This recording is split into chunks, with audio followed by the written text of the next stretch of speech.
My name is Claire. I worked overnight shifts at Target for about 3 months last year. It was just restocking shelves and moving boxes from 10 p.m. to 6 a.m. The pay was low, but the quiet hours appealed to me. I often noticed small details others missed, so it was surprising when I saw something odd. Every morning after my shift, I saw certain aisles looking more than just neat. The electronics aisle, home goods near the back, and a random kitchen aisle looked perfectly arranged, down to the last item. No one had been assigned to those sections. I asked my supervisor, but he just said the night crew was improving. I knew there was no crew there. Then I noticed the cameras. The ones monitoring those aisles went dark every night at exactly 2:17 a.m. and came back online at 3:04 a.m., always for 47 minutes. At first I thought it was a glitch, but it repeated night after night. Curiosity grew faster than caution. One Tuesday, when my sister texted me about her work drama, I decided to investigate. At 2:17 a.m., I grabbed a flashlight and headed toward the back of the store. The dark aisles felt larger, shadows stretched across empty shelves, and every echo of my steps made my heart pound. I reached the perfect aisles. Everything looked normal, clean and organized, but normal felt strange in that silence. I noticed patterns in the dust on the floor. Footprints led toward a fold-down maintenance ladder I had never seen lowered before. The rungs had fresh marks, as if someone climbed often. I paused, considering retreat. Fear urged me away, but I pressed on. I climbed into the storage area above the main floor. It was cramped and shadowy, filled with old boxes, unused decorations, and forgotten equipment. Deeper inside, I found a sleeping bag neatly set up. A small stash of food like granola bars, crackers, and water bottles. Someone lived here. Someone took from the store to survive, it seemed. Nearby was a notebook open to a page covered in handwriting I recognized from our break room suggestion box. It listed details about employees, schedules, cars, family troubles, even things I had only shared with my sister. Some details about Mike's divorce, Jenny's classes, and other private matters. The pages sent a chill through me. Even worse were photographs taken through skylights, images of us working, parking lots, and staff leaving after shifts. Dates on the backs went back months. I felt exposed, like someone had been watching me constantly. A soft sound broke my focus. Footsteps on the ladder below. I switched off my flashlight and hid behind boxes. My breath felt loud. Through a gap, I saw a coworker moving among boxes in the living space, organizing more supplies. They used a small flashlight too, careful not to shine it in my direction. Seeing their clothing confirmed it was someone I knew from work. I stayed hidden until they left. When the lights returned at 3:04 a.m., I waited another hour before climbing down. I walked back through the dark store with my mind racing. I quit the next day, telling Mike I found a better job. I could not keep working there knowing someone watched us like subjects in an experiment. Driving past that Target now gives me chills. I wonder if they still live above the aisles, watching new night crew. I hope whoever works there after me stays unaware. The cameras probably still blink off at 2:17 a.m. and back on at 3:04 a.m. Maybe someone else will notice. Maybe they will act faster than I did.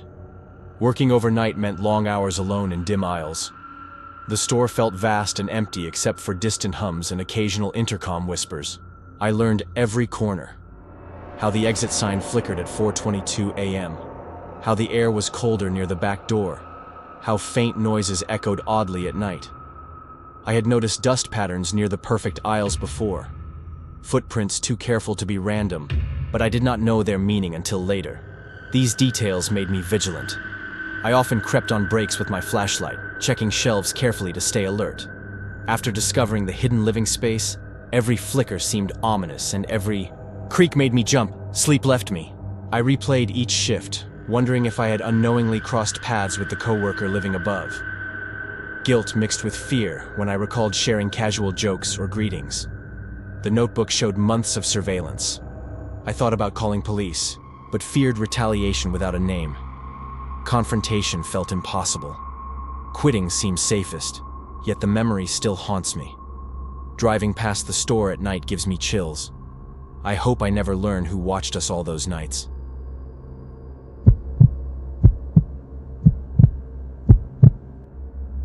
I worked at Target for about 2 years.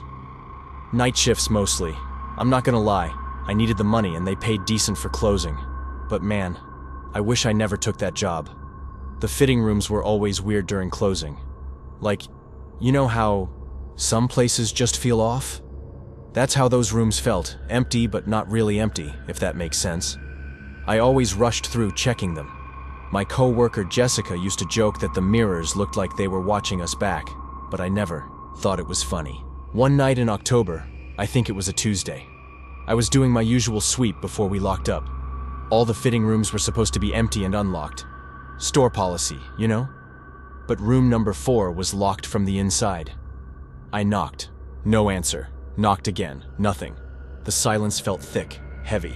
You know that feeling when you're calling someone's name in an empty house? That's what it was like. I could hear the fluorescent lights buzzing overhead, and for some reason that made it worse. I used my master key and pushed the door open. The room was completely empty. No clothes, no person, nothing. But there was this hole in the back wall. Perfect circle, about the size of a quarter. Fresh wood shavings were still on the floor, and I could smell sawdust. I bent down and looked through it. I could see straight into our employee break room. The table where we ate lunch, the coffee machine, everything. I remember thinking about how many times I'd sat at that table, eating my sandwich, having no idea someone could be watching. My manager Dave was still there, so I told him right away. He got this weird look on his face. Not surprised, more like annoyed. He said he'd handle it and told me to finish closing. But he kept glancing toward the fitting rooms while I was talking to him. Next morning, the hole was patched. Perfect paint job, like nothing happened.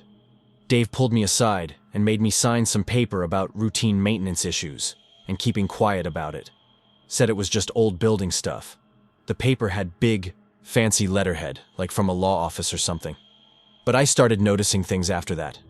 There were these customers who came in regularly. Same faces, week after week. They'd grab random clothes and head straight to the fitting rooms. Always the ones near employee areas. They'd stay in there for like 30, 40 minutes. Way too long, you know? The tall guy with the gray beard always picked up the same size. Shirt, extra large, even though he looked more like a medium. The woman with short red hair would take kids' clothes into the fitting room. Made no sense. I started writing down their descriptions in my phone. Times they came in, which rooms they used, how long they stayed. I even took a few pictures when they weren't looking. Probably not legal, but I was getting paranoid. When I tried to tell Dave about the pattern, he moved me to electronics. Said I was overthinking customer behavior, and it wasn't my job to worry about it. But electronics was on the other side of the store. Far from the fitting rooms, far from the break room. The electronics department was boring, mostly just standing around helping people find phone chargers. But it gave me time to think and watch. I started noticing how Dave would walk by the fitting rooms more often than normal. How he'd nod at certain customers. 2 weeks later, I was cleaning the employee bathroom and found a tiny camera behind the paper towel dispenser. Not one of our security cameras. This was different, smaller, hidden. Had a little red light that blinked every few seconds. I quit the next day. Dave tried to convince me to stay. Offered me a raise, better hours, whatever I wanted. But the way he looked at me when I mentioned the camera, like he already knew about it. Like he was calculating something in his head.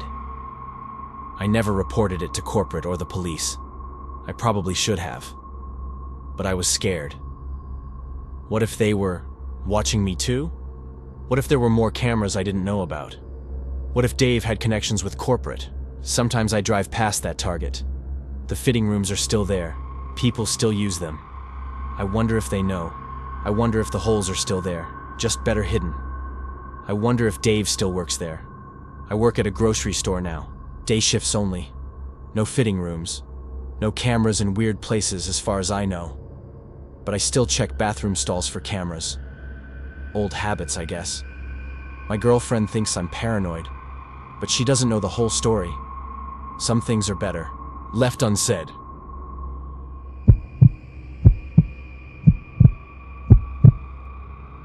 I've worked retail for like 6 years now.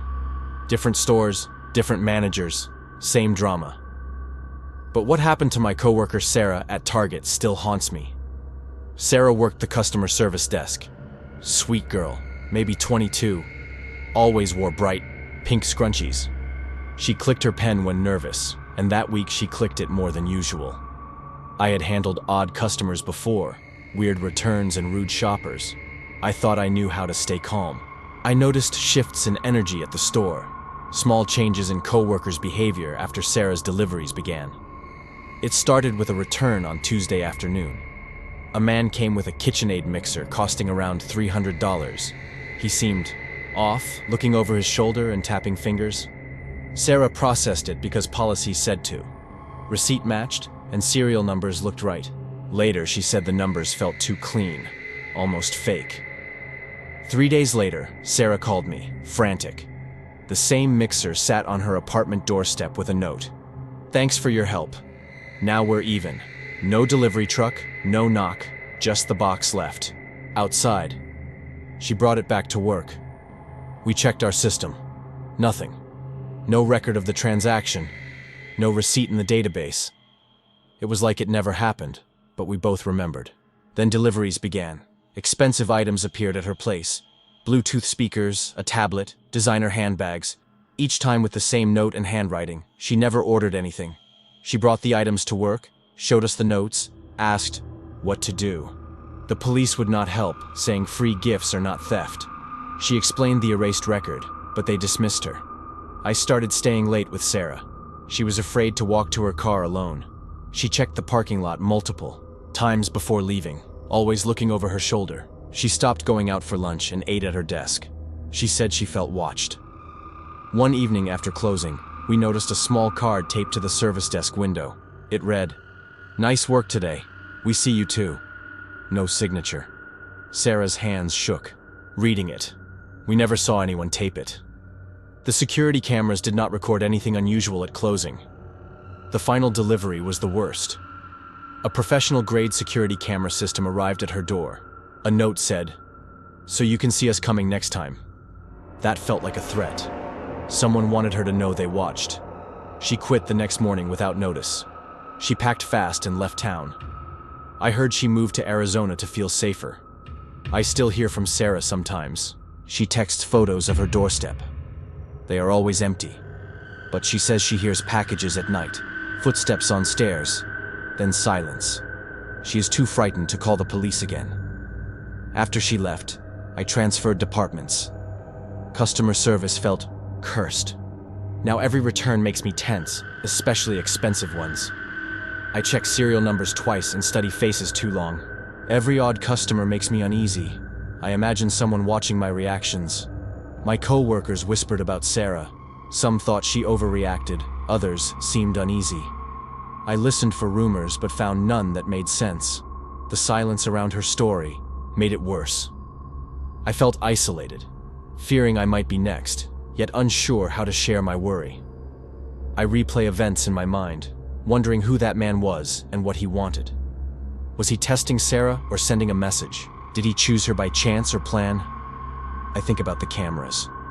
What if someone manipulated the system? Maybe evidence was erased. At night when I close up, I feel eyes on me. Empty aisles feel full of shadows. I check corners before leaving. I walk quickly to my car and lock doors before sitting. My phone is in hand in case I need help. Sometimes I dream of packages on my doorstep.